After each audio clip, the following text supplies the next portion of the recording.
My name is Shaylah, and a few years ago, I participated in Second Story's program for young mothers, and I'm still involved today. But before I tell you how I got here, I want to share a little bit about where I came from. I had my daughter at 19, but in many ways, I had already been a parent before that.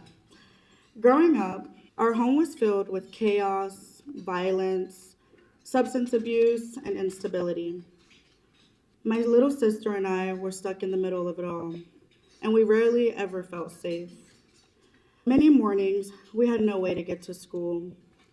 We lived outside of the school district we attended, so there was no bus. I figured out pretty quickly that if I wanted to attend school, I had to pack a bag and stay at a friend's house so that I could get to ride the bus during school week, and that got exhausting.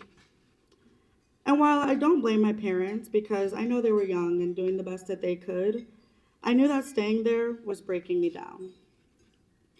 So I made the hardest decision of my life, and when I was 15, I left. But I didn't leave quietly. I told my parents that things had to change.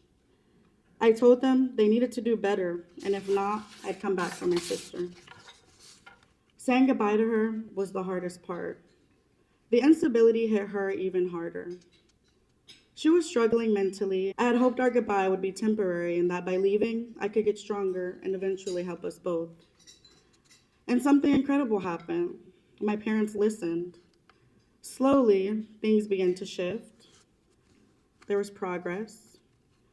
And even though I was still facing my own battles, I did not give up on them. When I left home, I moved in with my boyfriend's family. It was my only way out. I finally had a consistent place to stay, but it came with its own challenges. I was young. I was dependent on his family. I worked at Starbucks, and I went to high school full time. I studied, and then I got pregnant. At 19, I became a mom, still living in my boyfriend's family's basement. I knew I would eventually have to stand on my own, and I needed an exit plan. But I couldn't afford rent, car expenses, and a phone bill all on my own. And to be honest, I didn't know how to make smart financial decisions. And that's when Second Story came into my life. One day, I was venting to my friend, and she suggested the program. I reached out to Second Story for Young Mothers, applied, and got in. Soon after, my daughter and I moved into one of the townhouses. We were greeted with a furnished room, food, necessities, and parenting supplies. Being out of that basement in my boyfriend's house was such a relief. For the first time, I could breathe and I could make decisions for myself. I could listen to my own voice. I started meeting with my case manager, Katie, and immediately began learning new skills. She helped me apply for a debit card, create a budget, and save. I learned how to cook more and began filling my fridge with groceries instead of eating out. Katie connected me with other resources I never knew were available to young mothers like me. And with some of the financial pressure lifted, I could finally slow down and focus on my educational and my professional goals. Through Second Story, I also learned skills that helped me find and apply for better jobs. In fact, I landed one at a doctor's office. It was my first real professional job.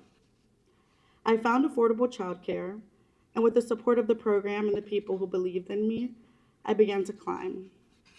I started thinking bigger. I started dreaming about a better life for myself and my daughter. And that support also helped me rebuild my relationship with my daughter's father. We learned how to co-parent, how to respect each other, and how to separate ourselves from all the outside voices and just focus on what was best for her. And even though I graduated from Second Story, the support didn't end there. Through Second Story, I applied for and received a scholarship to help me with my education. The financial piece is still pretty hard, but thankfully, I didn't have to turn away from my education to afford my bills. The scholarship helps me with my books and my tuition. I'm in college now. I take classes and I work full time, and I care for my daughter. I'm pretty exhausted. I barely sleep, but I'm finally chasing a future that I chose. I'm studying contract management right now at Nova, and I like helping people. I like giving back, and I have a leader's mindset. I have hobbies and I enjoy fashion and cosmetics, and I hope to get into government contracting or maybe start my own business one day. Whatever it is, I know I'll get there. I'm happy to say that my sister's here today, and so is my daughter. She's 4, she's happy, and she's safe, and she'll never have to live the life that I did. And with a little bit of help from Second Story, I broke the cycle. And I didn't do it by pretending that my life was easy. I did it by refusing to let it break me. So here I am, standing in front of you, not just as a survivor of my story, but also as someone who rewrote it. I'm a mom, a student, a provider, a dreamer, a fighter, and a believer. I consider myself a generally positive, upbeat person, and no matter what life throws at me, I don't let it beat me up, because I know now I'm stronger than anything that I've lived through. Thank you.